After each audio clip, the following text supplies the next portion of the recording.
Welcome everyone. আজকের ক্লাসে English অনার্সের ডিএসসি 3 আরেকটি ইম্পর্টেন্ট ড্রামা তোমাদের কাছে আলোচনা করব।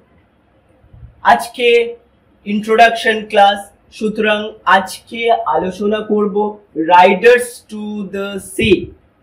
Riders to the sea by J M. Synge. এই J M. Synge riders to the sea সম্পর্কে ইন্ট্রোডাকশন ক্লাস খুব ব্রিফে, খুব সহজ সরল ভাবে তোমাদের কাছে ডিসকাস করে দেব, যাতে করে এই ড্রামাটা তোমার কাছে আর কঠিন মনে হবে না। এই ড্রামাটি পার্সোনালি আমার খুব ফেভারিট একটা drama. It is an one act play এবং খুবই ট্র্যাজিক একটা ড্রামা বলা যেতে পারে। ড্রামাটি পড়লে বুঝতে পারবে ওই সমুদ্র উপকূলে থাকা মানুষগুলোর দুঃখ কষ্ট, তাদের যন্ত্রণা, তাদের জীবন কাহিনী সম্পর্কে জে.এম. সিঙ্গে আমাদের এই ড্রামাতে তুলে ধরেছে। রাইডার্স টু দ্য সি ভীষণই ইম্পর্টেন্ট এবং ইংলিশ লিটারেচারে খুবই গুরুত্বপূর্ণ একটি ড্রামা। আজকে আমরা ডিটেলসে পড়তে চলেছি, খুব সহজ সরল ভাষায় পড়তে চলেছি এই ড্রামাটা। সুতরাং ইন্ট্রোডাকশন ক্লাসের সমস্ত মেটেরিয়াল যা যা এই পয়েন্টস রয়েছে তোমাদের কাছে ইতিমধ্যেই লেখা রয়েছে। আর তোমরা যারা অনলাইনে ক্লাস করছো, যারা প্রথমবার আমার এই ক্লাস করছো, তাদের ইনফরমেশনের জন্য একটু জানিয়ে রাখি, আমি এই ক্লাসে, আমার এই লাইভ ক্লাস বিভিন্ন সময়ে আমি এই ক্লাস তোমাদের উপকারে যাতে আসে, তোমাদের যাতে কিছুটা সহজ লাগে সিলেবাসটা, সেই জন্য আমি আপলোড করতে থাকি। যদি পুরো ক্লাসটি করার পর তোমার এই চ্যানেলটি ভ্যালুয়েবল মনে হয়, যদি মনে হয় তোমার পড়াশোনার ক্ষেত্রে এই চ্যানেলটি কিছু উপকার করতে পারে, অবশ্যই সাবস্ক্রাইব করে আমাদের পাশে থেকো এবং বেল আইকনটি প্রেস করে দিও, যাতে করে পরবর্তী ভিডিওর নোটিফিকেশন তোমার কাছে সবার আগে পৌঁছায়। এবং তোমরা যারা আমার কাছে অফলাইন বা অনলাইন ক্লাস করতে চাইছো অথবা আমার কাছ থেকে নোটস নিতে চাইছো, তারা নিচে দেওয়া হোয়াটসঅ্যাপ নাম্বারে বিনা দ্বিধায় আমার সঙ্গে যোগাযোগ করতে পারো। আমি অবশ্যই তোমাদের হেল্প করব। ঠিক আছে, তাহলে আজকের ক্লাসে ফিরে আসা যাক। কি আলোচনা করব আমরা রাইডার্স টু দ্য সি এর এই ইন্ট্রোডাকশন ক্লাসে? প্রথমেই আমরা আলোচনা করব, যেমন অন্যান্য সমস্ত টেক্সটের ক্ষেত্রে আলোচনা করি, অ্যাবাউট দ্য ড্রামাটিস্ট জে.এম. সিঙ্গে সম্পর্কে আমরা জেনে নেব কিছু ব্রিফ সেন্টেন্সেস, যেগুলো কোয়েশ্চেন লেখার জন্য আমাদের দরকার হবে। তারপর পাবলিকেশন হিস্ট্রি, কবে কোথায় পাবলিশড হয়েছিল এই রাইডার্স টু দ্য সি প্রথম, সেটা সম্পর্কে জানাটা দরকার আমাদের। অ্যাবাউট দ্য টাইম, সেই সময়ের ইতিহাস সম্পর্কে, ইংলিশ লিটারেচারে সেই সময়ের গুরুত্ব কি ছিল সেটি সম্পর্কে আমাদের জেনে নেওয়া দরকার। তারপরে টাইটেল অফ দ্য ড্রামা, কেন রাইডার্স টু দ্য সি নামকরণ হয়েছে আমি একটু বললাম, পরবর্তী কয়েক মিনিটের মধ্যেই আমি ডিটেলসে বলছি যে title of the drama riders to the C, এই টাইটেলের নামকরণের তাৎপর্য সম্পর্কে। তারপরে আমরা ক্যারেক্টার্স গুলো, এখানে খুবই অল্প ক্যারেক্টার্স রয়েছে, অন্যান্য ড্রামার মতো অনেক ক্যারেক্টার নেই, কিন্তু যে ক্যারেক্টারগুলো আছে তাদের সম্পর্কে আমরা কয়েকটি সেন্টেন্সে এই ক্লাসে জেনে নেব, যাতে করে ড্রামাটা সহজ হয়ে যায়। তারপরে ডিটেল সামারি, এটা বললাম এটা একটা ওয়ান অ্যাক্ট প্লে, সেই ওয়ান অ্যাক্টের সমস্ত যে সিনগুলো, সেই সিনগুলো সম্পর্কে আমরা ডিটেলসে জানব, যাতে করে পুরো ড্রামাটা যদি কেউ নাও পড়তে পারো, এই সামারিটা যদি তোমার জানা থাকে, তাহলে তুমি কিন্তু পুরো ড্রামাটা সম্পর্কে একটা ওভারঅল ধারণা তৈরি করতে পারবে এবং পরবর্তী কোয়েশ্চেন আনসার লেখার সময় তোমার কিন্তু এই টোটাল ইন্ট্রোডাকশন ক্লাসটা খুবই কাজে আসবে। তাহলে রেডি তো এভরিওয়ান?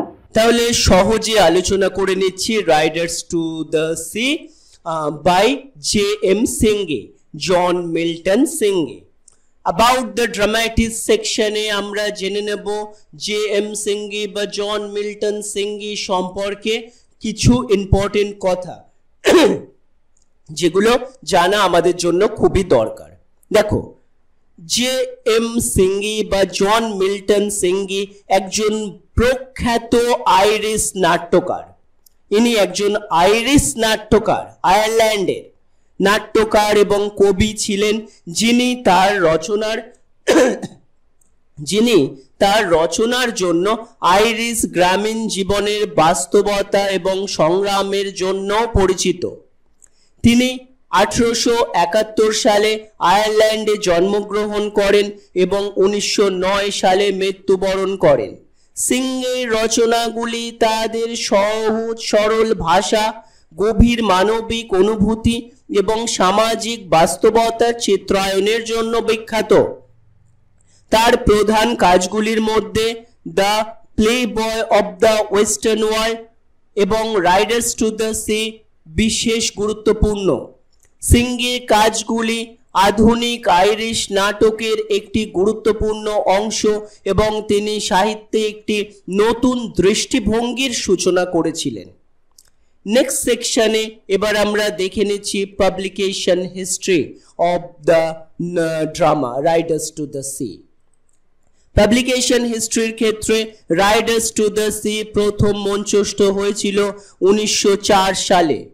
এটি সিংহের অন্যতম জনপ্রিয় একটি নাটক এবং এটি আজও প্রায়শই মঞ্চস্থ হয় সারা পৃথিবী জুড়ে।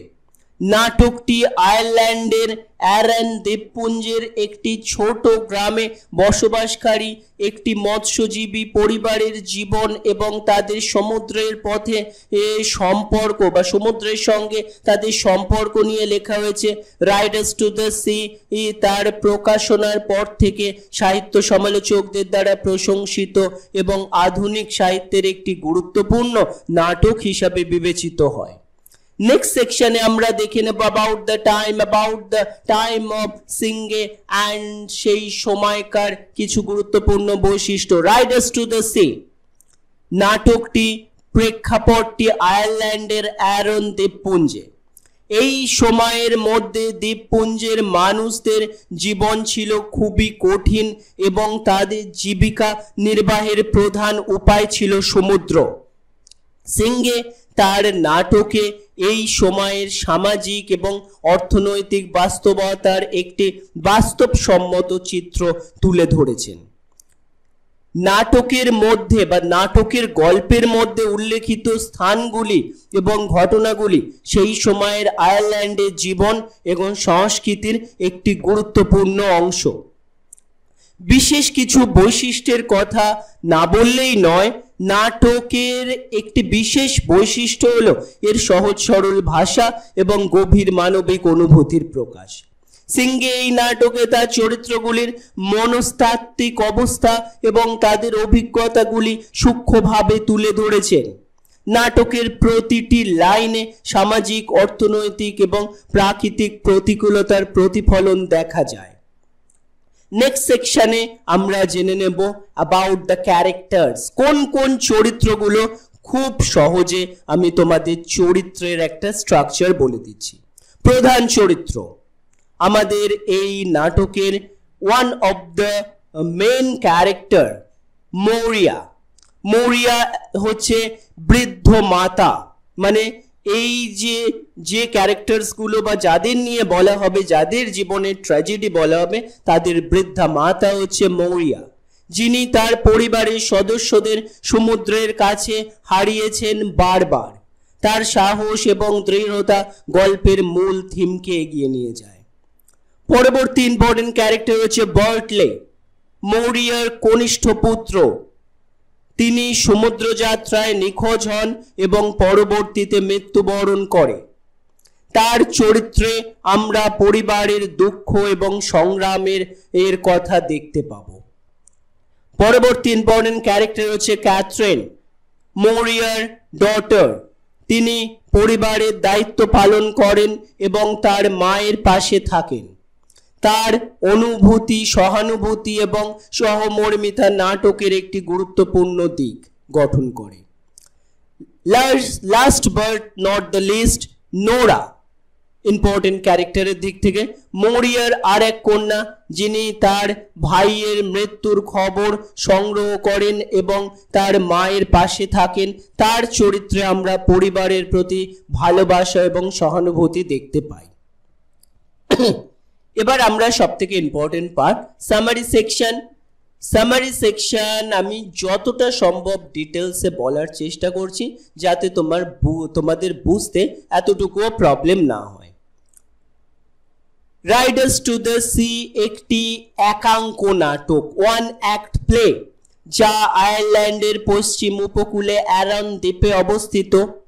এটি দ্বীপবাসীদের সমুদ্রের বিরুদ্ধে নিরসন সংগ্রামের চিত্র তুলে ধরে, যা তাদেরকে বাঁচিয়েও রাখে, ধ্বংসও করে। নাটকটিতে মরিয়া একজন বৃদ্ধা, যিনি সমুদ্রের কাছে অনেক তার আত্মীয় স্বজন, বিভিন্ন মেল ক্যারেক্টার্স এবং তার বেঁচে থাকা সন্তান বার্টলি এবং ক্যাথরিন এদের নিয়েই আর কি নাটকের প্রথম দৃশ্য গঠিত।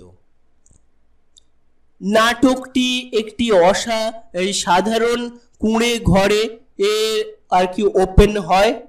প্রথমেই আমরা দেখতে পাই একটি কুঁড়ে ঘর, অভ্যন্তরটি বিরল বেসিক আসবাবপত্র এবং একটি স্পিনিং হুইল সহ রয়েছে। মরিয়ার মেয়ে ক্যাথরিন ময়দা মাখতে দেখা যায় তাকে, যখন তার ছোট বোন নোরা একটি গিঁট বেঁধে কাপড় নিয়ে আসে। ভাই মাইকেল, যিনি 9 দিন ধরে নিখোঁজ এবং সমুদ্রে ভাসমান গিঁটটি তার পোশাক নিয়ে আসে বলে বিশ্বাস করা হয়। ক্যাথরিন এবং নোরা সাবধানে কাপড়গুলি পরীক্ষা করে দেখে, সেগুলি চিহ্নিত করার আশা করে, মানে তাদের ভাই আর কি মাইকেল যে নিখোঁজ, তার মৃত ও কাপড় মানে মরে গেছে, সুতরাং তার কাপড় চোপড় পরীক্ষা করা হয় এখানে। তারা যখন এটি করছে তারা তাদের পরিবারের মুখোমুখি হওয়া কষ্ট নিয়েও আলোচনা করতে দেখা যায় তাদেরকে। সমুদ্রে তারা তাদের ভাই বাবা অনেক পুরুষকে হারিয়েছে। তারা গিঁটটি লুকিয়ে রাখে, যখন তাদের মা মরিয়া আসছে শুনতে পায়, তার পায়ের শব্দ শুনতে পায়। মরিয়া প্রবেশ করে, একটি গিঁট ধরে কাণ্ড এবং দুঃখ সবই বুঝতে পারে। মরিয়া তার একমাত্র জীবিত ছেলে বার্টলি, যে একটি ঘোড়া বিক্রি করতে মূল ভূখণ্ডে যাওয়ার পরিকল্পনা করছে, তা নিয়ে গভীর উদ্বিগ্ন হয়। তিনি ভয় করেন যে সমুদ্র তাকেও নিয়ে নেবে, যেমনটি তার স্বামী ও অন্যান্য ছেলেদেরকে নিয়েছে। বার্টলি প্রবেশ করে, মায়ের অনুরোধ সত্ত্বেও সে চলে যেতে দৃঢ় প্রতিজ্ঞ হয়। সে দৃঢ় প্রতিজ্ঞ এবং দাবি করে যে তাকে ঘোড়ার মেলায় যেতে হবে, ঘোড়াটি বিক্রি করতে এবং পরিবারের জন্য উপার্জন করতে হবে। মরিয়া তার দুঃখ এবং ভয়ের দ্বারা আবৃত হয়ে থাকে এবং অনুরোধ করে, কিন্তু বার্টলি অবিচলিত থাকে, মানে যাবে শিওর। ঘোড়ায় যাওয়ার আগে বার্টলি ক্যাথরিনকে যাত্রার জন্য একটি কেকের টুকরো দিতে বলে এবং মরিয়ার কাছে তার আশীর্বাদ চান। মরিয়া তার দুঃখ এবং ভয়ে তাকে আশীর্বাদ করতে অস্বীকার করেন। তাকে সতর্ক করে দেন যে সমুদ্র তাকে তার ভাইদের মতোই দাবি করতে পারে, মানে নিয়ে নিতে পারে বা মেরে ফেলতে পারে। বার্টলি চলে যায় এবং মরিয়া বিপর্যস্ত হয়ে পড়ে। এই সিনে আমরা দেখতে পাই তার মৃত্যুর পূর্বাভাস দিয়ে, মানে বিভিন্ন ধরনের সিম্বলিজম এখানে ইউজ করা হয় যে বার্টলি মারা যেতে চলেছে। নোরা এবং ক্যাথরিন তাদের মাকে সান্ত্বনা দেওয়ার চেষ্টা করে, যিনি অসহনীয় ও পীড়া বা দুঃখের সম্মুখীন হয়। তারা আবার গিঁটটি নিয়ে আলোচনা করে এবং নোরা প্রকাশ করে যে একজন যুবক পুরোহিত কাপড়গুলি মাইকেলের বলে চিহ্নিত করেছেন। মাইকেলের মৃত্যুর এই নিশ্চিতকরণ মরিয়াকে হতাশাকে আরো গভীর করে তোলে। মরিয়া তারপর প্রার্থনা করে এবং পবিত্র জল ছিটিয়ে দেওয়ার জন্য ঝর্ণার কূপে যান। বার্টলির সুরক্ষা কামনা করে। যখন তিনি চলে যান তখন তার বার্টলির বোনেরা সবচেয়ে খারাপের জন্য প্রস্তুতি নেয়। সমুদ্রের নির্মম প্রকৃতি তারা জানে। বার্টলি যদি ফিরে না আসে তবে তারা তাদের মাকে খবরটি কিভাবে জানাবে তা নিয়ে উদ্বিগ্নতা প্রকাশ করে। মরিয়া ফিরে আসে। বার্টলির পিছনে একটি ঘোড়ায় মাইকেলকে চড়তে দেখে। একটি দৃশ্য তিনি এখানে কল্পনা করেন, কিন্তু কল্পনা নয়, এটি একটি ইমেজ ইউজ করা হয়েছে। তিনি ওখানে গিয়ে যেমন দেখতে পায় বার্টলি চলছে, পাশে মৃত মাইকেল সেও চলছে। এটা একটা প্রতীক ছিল যে যা তিনি আসন্ন মৃত্যুর লক্ষণ হিসাবে ব্যাখ্যা করেন, যে ও মারা যেতে চলেছে কারণ আমি এরকম একটা সিন দেখে এলাম, এরকম একটা হ্যালুসিনেশন বলতে পারো, সেটা দেখে এলাম। তিনি তার ছেলের জন্য অপেক্ষায়মান ভাগ্যকে মেনে নেন। উত্তেজনা বাড়ার সাথে সাথে তার দিদিরা এবং মা বাইরে থেকে কণ্ঠস্বর শুনতে পায় এবং প্রতিবেশীরা বার্টলির নিথর দেহটি বহন করে প্রবেশ করে। বার্টলি তার ঘোড়া থেকে সমুদ্রে বার্টলিকে তার ঘোড়া সমুদ্রে ফেলে দিয়েছে এবং ডুবে গেছে। নাটকটি তার করুণ পরিণতিতে পৌঁছায় যখন মরিয়া তার সমস্ত ছেলেকে হারিয়ে তার ভাগ্যের জন্য শোক প্রকাশ করে। তিনি সমুদ্রের অবিরাম শক্তি এবং এর বিরুদ্ধে লড়াইয়ের অসারতা সম্পর্কেও কথা বলেন। তিনি তার সমস্ত হারানো সন্তানের জন্য আত্মার শান্তির জন্য প্রার্থনা করেন এবং অবশেষে একটি সংবেদনশীল অনুমতি এবং গ্রহণের অনুভূতি খুঁজে পান।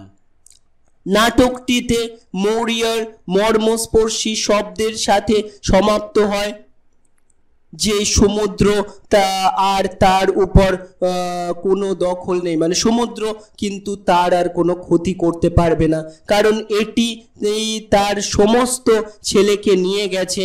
পরিবারটি বার্টলির জাগরণের জন্য বার্টলির সংস্কারের জন্য বা অন্তিম সংস্কারের জন্য প্রস্তুতি নিচ্ছে। অ্যারন দ্বীপে জীবনের এবং মৃত্যুর অবিরাম চক্রকে এই নাটকটি অসাধারণভাবে হাইলাইট করেছে। সুতরাং আমি যতটা সম্ভব ডিটেলসে এই নাটকটি তোমাদের পড়ালাম। আশা করি বুঝতে প্রবলেম হয়নি। এর পরবর্তীতে প্রবলেম হলে বলো, আমি আরও ডিটেলসে অ্যাক্ট ওয়াইজ একদম লাইন বাই লাইন পুরো নাটকটি আলোচনা করব।